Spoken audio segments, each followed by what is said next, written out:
اس کے بارے میں جی لاک ڈاؤن کے بارے میں جی لاک ڈاؤن کا تو دیکھیں ہم نے یہی کہا ہے کہ جو پرائم منسٹر صاحب تھے وہ یہی چاہتے تھے کہ اگر لاک ڈاؤن جس طرح کے کچھ لوگوں کا خیال تھا کہ اس کو کمپلیٹ لاک ڈاؤن ہونا چاہیے لیکن وہ ہو نہیں سکتا, ہمارا ملک افورڈ نہیں کر سکتا, اور ایون جو باہر کے ملک ہیں وہ باوجود اپنے وسائل کے ہوتے ہوئے وہ اس کو افورڈ نہیں کر سکتے. تو اس لیے ہم کہہ رہے ہیں جس کو کہ ہم ایک ایسا لاک ڈاؤن کریں جس میں کہ جو اجتماعی مقامات ہیں وہاں پہ لوگ اکٹھے نہ ہو سکیں لیکن جو معیشت کا پہیہ ہے وہ بھی چلتا رہے. تو آپ کا جو ریجنل کوٹا کی بات کی ہوئی تھی, یہ سارے پہلو ہم اس کو دیکھ رہے ہیں اور انشاءاللہ آپ کی مشاورت سے, آپ کی تعاون سے ہم ایسا ایک میکنزم لائیں گے جس میں کہ یہ شکایات نہ ہوں. سر یہ ٹیکنالوجی کی جو ابھی ایک سیناریو ہے کرونا وائرس, یہ دنیا نے اس سے پہلے کبھی نہیں دیکھا اور یہ خود بھی ایک بڑی ڈیولپنگ چیز ہے, تو اس میں کوئی لانگ ٹرم پالیسی نہیں بن سکتی. یہ چیز ایکنالج کرنے کے بعد اسٹل دا پوائنٹ از کہ جو اسپیشلی ایک میجر انڈسٹریل ہب اور ایک بہت بڑا ریونیو جنریشن یا اکانومی کا ہمارا ہب ہے کراچی یا سندھ پروونس اور فیڈرل گورنمنٹ, یہ جو پالیسیز میں اتفاق عموماً آپ میٹنگس جب ہوتی ہیں اس کے بعد جو ہمیں وہ ملتی ہے ان پٹ تو ایسا لگتا ہے کہ بڑا اتفاق ہے, لیکن اس کے بعد ایک ایک کر کے جو بیانات آنا شروع ہوتے ہیں تو اس سے لگتا ہے کہ بالکل کوئی دے آر پولس اپارٹ. تو یہ کیسے آپ لوگ مینیج کریں گے I mean between the Sindh government and یہ جو لاک ڈاؤن ہو یا اکانومی ہو, because you can not run in isolation. کہ پنجاب میں بہت ساری ایسی انڈسٹریز ہیں, سب کچھ ہے جو کراچی بیسڈ ہیں, ٹرانسپورٹیشن کی پرابلمس ہیں, تو وہ جو ابھی تک اس گیپ کو کیسے فل کیا جائے گا؟ دیکھیں بہت اہم سوال. بات یہ ہے کہ جہاں تک ہماری حکومت کا تعلق ہے تو ظاہر ہے کہ ہمارا ہمیشہ یہ سٹانس رہا ہے اور ہم ابھی بھی یہی سمجھتے ہیں کہ اس ملک کی اگر بقا ہے تو ہم اس کو انفرادی یا صوبائی سطح پر اس کو ہم حل نہیں کر سکتے. یہ ایک نیشنل مسئلہ ہے اور اس میں ہم نے ایک قوم اور ایک ٹیم کے طور پہ ہم نے اس چیز کو ایڈریس کرنا ہے. جس طرح آپ نے بالکل درست کہا کہ اس طرح کی سچویشن کبھی ہم نے نہیں دیکھی تھی ملک میں, بلکہ کئی ملکوں نے نہیں دیکھی تھی. اب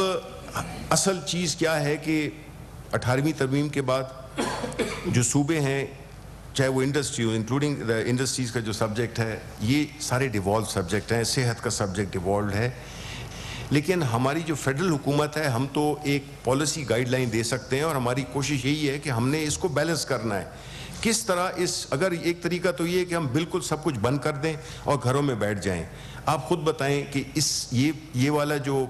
فارمولا ہے یہ فیل ہو گیا ہے, نہ صرف پاکستان میں, کئی اور امریکہ جیسے ملکوں میں بھی یہ فیل ہو گیا ہے. تو ہم نے پرائم منسٹر کی ایک ہی کنسسٹنٹ